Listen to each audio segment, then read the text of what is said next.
एक स्टडी के अकॉर्डिंग दुनिया में ऑलमोस्ट 87% लोग ऐसे हैं जिन्हें अपनी जॉब पसंद ही नहीं है और बस वो काम किए जा रहे हैं, यानी 8 hours every day. Almost 33% of our life हम गुजार रहे हैं उन कामों में जो हमें करना ही नहीं है, और ऑब्वियसली बाकी 33% लाइफ हम सोने में गुजार रहे हैं। हमें पता है कि दुनिया में लोगों को एक्स्ट्रा ऑर्डिनरी सक्सेस तभी मिलती है जब उन्हें उनका पैशन मिलता है। You've got to find what you love, and that is as true for work as it is for your lovers. तो दोस्तों, आज की इस वीडियो में हम जेफ की बुक आर्ट ऑफ वर्क से 7 स्टेप्स देखेंगे जिससे हमें अपना पैशन ढूंढने में मदद मिलेगी, जिसमें सबसे पहला स्टेप आता है प्रिपेयर। ये पॉइंट कहता है कि सबसे पहले तो हमें फीलिंग आनी चाहिए कि यार लाइफ में कुछ और तो होगा, बस इतने के लिए मैं पैदा नहीं हुआ हूँ, एक अनसैटिस्फैक्शन में भी।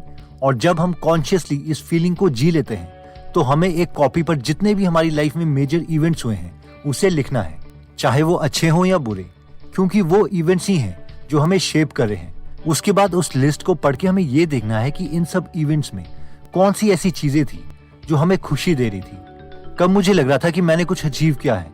बहुत चांसेस हैं कि इन्हीं इवेंट्स में हमें अपनी कॉलिंग, अपना पैशन मिल सकता है। और अगर नहीं मिलता है तो जैसे स्टीव जॉब्स कहते हैं कि अपना पैशन ढूंढते रहो लेकिन सेटल मत होना, क्योंकि जब तुम्हें तुम्हारा पैशन मिलेगा तो तुम्हें पता चल जाएगा। If you haven't found it yet, keep looking and don't settle. As with all matters of the heart, you'll know when you find it. Next point कहता है एक्सीडेंटल अप्रेंटिसशिप। पुरानी स्टोरीज में होता था कि एक हीरो को एक विलन से लड़ना है, लेकिन विलन बहुत ताकतवर है। इससे पहले कि हीरो विलन से लड़ने जाए उसे एक मास्टर चाहिए, एक कोच चाहिए। इस कोच का काम ये है कि वो अपने स्टूडेंट की स्किल्स को इम्प्रूव करेगा और उसे बेस्ट बनाएगा, क्योंकि किसी को भी किसी पोजीशन तक पहुंचाने के लिए बहुत लोगों का कंट्रीब्यूशन होता है, चाहे हम उसे एक्सेप्ट करें या ना करें। जब आप घोड़ा चलाना सीखते थे तो उसके साथ हम भी दौड़ते थे।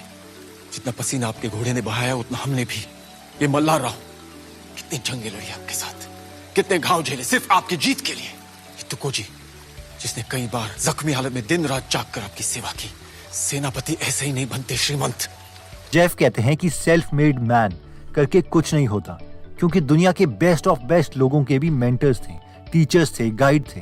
वॉरेन बफेट के मेंटर थे बेंजामिन ग्राहम, माइकल जॉर्डन के कोच थे। दुनिया के सबसे अमीर आदमी जेफ बेजोस कहते हैं कि वो सब उनके मेंटर्स हैं जिनकी बायोग्राफीज और बुक्स उन्होंने पढ़ी हैं। एक बार स्टीव जॉब ने भी कहा था कि मैं लाइफ और बिजनेस को द बीटल्स बैंड की तरह देखता हूँ, जहाँ पर बैंड में 4 लोग और जो एक दूसरे की मदद करते थे, एक दूसरे को फीडबैक देते थे, इसलिए जो वो मिलके कर पाए उनमें से कोई भी अकेला नहीं कर सकता था। और वैसे ही बिजनेस भी है, अगर बिजनेस को बड़ा बनाना है तो वो एक आदमी नहीं कर पाएगा, बल्कि एक पूरी टीम चाहिए मेंटर्स की। नेक्स्ट पॉइंट कहता है पेनफुल प्रैक्टिस। IIT बॉम्बे में सचिन तेंदुलकर ने एक स्पीच दी थी जिसमें वो कहते हैं कि मेरे लिए पैशन वो है कि जब मैं क्रिकेट खेलता था तो मैं बिल्कुल भी नहीं थकता था, लेकिन जब मैं घर पहुंचता था तो उस वक्त मैं इतना थक जाता था कि बस जाते ही सो जाता था। मुझसे खाना भी नहीं खाया जाता था और कई बार तो मेरे घर वालों ने नींद में मुझे खाना खिलाया है। यानी जब तुम में पैशन होता है तो तुम ये नहीं सोचते कि तुम्हें कितनी देर काम करना है, तुम बस प्रैक्टिस करते रहते हो, चाहे वो प्रैक्टिस पेनफुल हो या ना हो। And play. So for me, passion is that, the number of hours that I practiced, I never got tired. But the moment I reached home, I fell asleep, and on number of occasions, I didn't even have the energy to have a proper meal. Author भी अपनी book में यही कहते हैं कि excellence practice से आती है, ना कि पैशन से। इसलिए हमें नंबर ऑफ आवर्स तो डिवोट करने ही पड़ेंगे और प्रैक्टिस करनी पड़ेगी। बहुत बार ऐसा होगा कि प्रैक्टिस पेनफुल होगी, लेकिन अगर वो हमारा पैशन है तो हम क्विट नहीं करेंगे और उस काम को करते रहेंगे। नेक्स्ट पॉइंट कहता है बिल्डिंग ब्रिजेस। ये पॉइंट कहता है कि कोई एकदम से चमत्कार नहीं होता कि रात को हम सपना देखेंगे और अगले दिन हमें अपना पैशन मिल जाएगा। ये एक कॉन्टिन्यूअस प्रोसेस है और हमें स्टेप्स लेते रहने हैं, यानी अपने आइडियाज के साथ एक्सपेरिमेंट करते रहना है। और फिर एक टाइम आएगा जब हमें अपनी कॉलिंग, अपना पैशन मिल जाएगा। स्टीव जॉब्स और उनके पार्टनर स्टीव वॉजनायक जब यूनाइटेड स्टेट्स ऑफ अमेरिका वापस पहुंचे तो उन्होंने अटारी कंपनी के लिए गेम्स बनाना शुरू किया और blue box telephone dialling devices भी बनाए। दोनों केसेस में उनका फोकस ये था कि उन्हें नंबर ऑफ इंटीग्रेटेड सर्किट्स को बोर्ड में कम करना है ताकि प्रोडक्ट की कॉस्ट कम की जा सके। लेकिन स्टीव जॉब्स और स्टीव वॉजनायक दोनों को पता था कि उन्हें कुछ और करना है, लेकिन क्या करना है ये पता नहीं चल रहा था। और फिर उन्हें एक इवेंट में मेट्स एल्टायर, उस समय का पहला माइक्रो कंप्यूटर दिखा, और तब स्टीव जॉब्स और स्टीव वॉजनायक दोनों को लगा कि हाँ, ये एक ऐसी चीज है जो प्रॉमिसिंग है और जिससे हम अपना पहला प्रोडक्ट तैयार कर सकते हैं। नेक्स्ट पॉइंट कहता है पिवट। ये पॉइंट कहता है कि हमें हर बार पिवट करते रहना है, यानी पहली जॉब करो, उसे ठीक ना लगे तो कुछ टाइम के बाद नेक्स्ट करो एंड सो ऑन। अगर फेलियर्स मिल रहे हैं तो इसमें इमोशनल होने की जरूरत नहीं है। कई बार हमें अपना पैशन मिलने में टाइम लगता है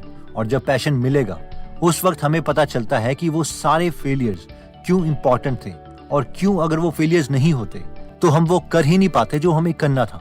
इलॉन मस्क कहते हैं कि लोग छोटे रिस्क लेने से भी बहुत ज्यादा घबराते हैं। हाँ, ये बात अलग है कि अगर हमारा परिवार है, हमें उसे सपोर्ट करना है या फिर हमने घर रेंट पर लिया हुआ है और अगर हम तब जॉब चेंज करते हैं तो ये रिस्क है कि हम अपने घर वालों को खिलाएंगे क्या। लेकिन अगर हम यंग हैं और हम अपनी फैमिली को सपोर्ट नहीं कर रहे तो रिस्क है ही क्या। ऑब्वियसली हम भूखे तो मरेंगे नहीं। इलॉन कहते हैं कि ज्यादातर लोग रिस्क लेने से नहीं बल्कि फेलियर से डरते हैं कि अगर वो फेल हो जाएंगे तो क्या होगा। Let's say you're young and you're just coming out of college or coming out of high school or whatever. What do you risk? You know, you're not going to stop. I don't know what are they afraid of? They're mostly afraid of failure, I think. Or next point कहता है the portfolio life. इस point में author कहते हैं कि हमें अपना passion सिर्फ अपनी वर्क लाइफ में नहीं बल्कि 4 चीजों में होना चाहिए, जो कि है work, home, play and purpose. घर में हमें फैमिली और फ्रेंड्स के साथ भी टाइम स्पेंड करना चाहिए क्योंकि घर भी हमारी लाइफ को मीनिंग देता है। प्ले का मतलब है कि ऐसी कौन सी एक्टिविटी है जो हम करना चाहते हैं, बेशक उससे हमें इनकम जनरेट हो रही हो या ना हो रही हो। और पर्पस वो चीज है जो हमारी लाइफ का मेन गोल है, यानी जिसके लिए हम अपनी लाइफ में रिस्क लेने को तैयार हैं। नेक्स्ट पॉइंट कहता है your magnum opus. Warren Buffett कहते हैं कि होने को तो मैं अभी भी रिटायर हो सकता हूँ, लेकिन मुझे अपना काम बहुत पसंद है, इसलिए सुबह उठ के मैं सोचता हूँ कि अपने बर्कशायर हैथवे के ऑफिस पहुंचूं और काम शुरू कर दूं। और मैं इसलिए खुश हूं क्योंकि मैं वही कर रहा हूं जो मैं करना चाहता था और मैं हमेशा उन लोगों से घिरा रहता हूं जिनके इंटरेस्ट मेरे इंटरेस्ट से मैच करते हैं। अब इससे अच्छा और क्या हो सकता है। इसलिए वॉरेन के अकॉर्डिंग बेस्ट एडवाइस यही है कि अपना पैशन ढूंढो और वो करते रहो जो तुम्हें पसंद है। अगर तुम्हें अपना पैशन मिल गया तो तुम कभी भी नहीं रुकना चाहोगे। You really want to be doing what you love doing, and you can't necessarily find it on your first job, right? But don't give up before you find it. इस पॉइंट में ऑथर भी यही कहते हैं कि हमारी calling हमारी legacy है, यानी हमारा काम जो बाकी लोगों को तब भी इंस्पायर करता रहेगा जब हम इस दुनिया से चले जाएंगे। ऑथर के अकॉर्डिंग एक ट्रू कॉलिंग वो है जो कभी खत्म नहीं होती, यानी जिसे हम अपनी लाइफ में कभी फिनिश नहीं कर पाते और इम्प्रूव करते रहते हैं। For example the greatest of all Leonardo da Vinci सालों तक अपनी पेंटिंग मोनालिसा को ब्रश करते रहे, उसमें छोटी छोटी इंप्रूवमेंट्स करते रहे। उन्हें कभी लग ही नहीं रहा था कि उन्होंने अपना मास्टरपीस बना लिया है। दोस्तों, इस वीडियो में हमने टोटल 7 पॉइंट्स देखे जो हमें मदद कर सकते हैं हमारा पैशन ढूंढने में, जिसमें हमने सबसे पहला पॉइंट देखा था प्रिपेयर, यानी पहले हमें सेल्फ रियलाइजेशन करनी पड़ेगी कि हम लाइफ से कुछ और चाहते हैं और उसके बाद हमें एक कॉपी में वो सारे पॉइंट्स लिखने हैं जो हमारी लाइफ में हमें लगता है कि इंपॉर्टेंट थे और उनमें से उन चीजों को देखने की कोशिश करनी है जिससे हमें खुशी मिली थी। क्या पता हमें अपना पैशन उसी में मिल जाए। नेक्स्ट पॉइंट कहता है अप्रेंटिसशिप, यानी बिना मेंटर्स के कुछ भी नहीं होता और सेल्फ मेड मैन नाम की कोई चीज नहीं है। किसी भी आदमी को सक्सेसफुल बनाने के पीछे बहुत से मेंटर्स, गाइड्स, टीचर्स होते हैं, इसलिए हमें भी अपना मेंटर चूज करना पड़ेगा। जैसे कि जेफ बेजोस को उनके मेंटर्स सक्सेसफुल लोगों की बायोग्राफीज पढ़ने पर मिले थे। नेक्स्ट पॉइंट था पेनफुल प्रैक्टिस, यानी सिर्फ प्लानिंग से कुछ भी नहीं होता, बहुत ज्यादा प्रैक्टिस भी करनी पड़ती, बहुत नंबर ऑफ आवर्स देने पड़ते और हो सकता है बीच में बहुत डिफिकल्टीज भी आए। लेकिन अगर हम अपने पैशन की कोई चीज कर रहे हैं तो हम उन डिफिकल्टीज के बावजूद सक्सेसफुल हो जाएंगे। नेक्स्ट था बिल्डिंग ब्रिजेस, यानी ऐसा नहीं होगा कि हम कोई एक स्टेप लेंगे और हमें अपना पैशन मिल जाएगा। कई बार हमें बहुत से छोटे छोटे स्टेप्स लेने पड़ेंगे जिसकी वजह से हम अपने पैशन तक पहुंच पाएंगे।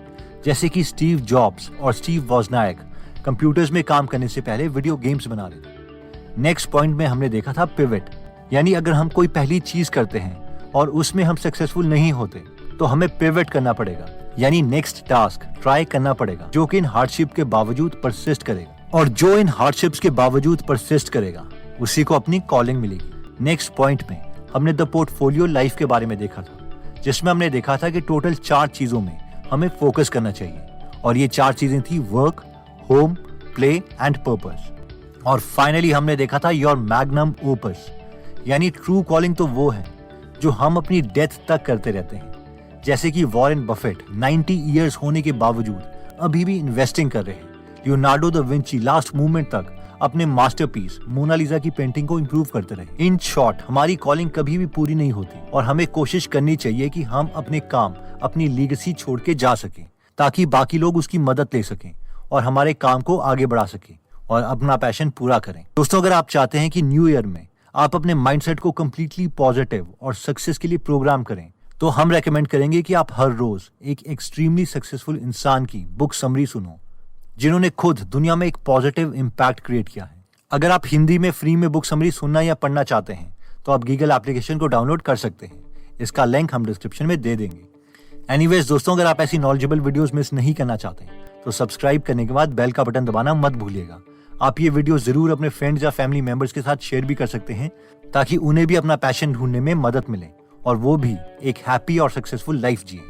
आप कमेंट करके ये भी बता सकते हैं कि आप नेक्स्ट वीडियो किस टॉपिक पर चाहते हैं। जल्दी हम आपसे दोबारा मिलेंगे। जय हिंद।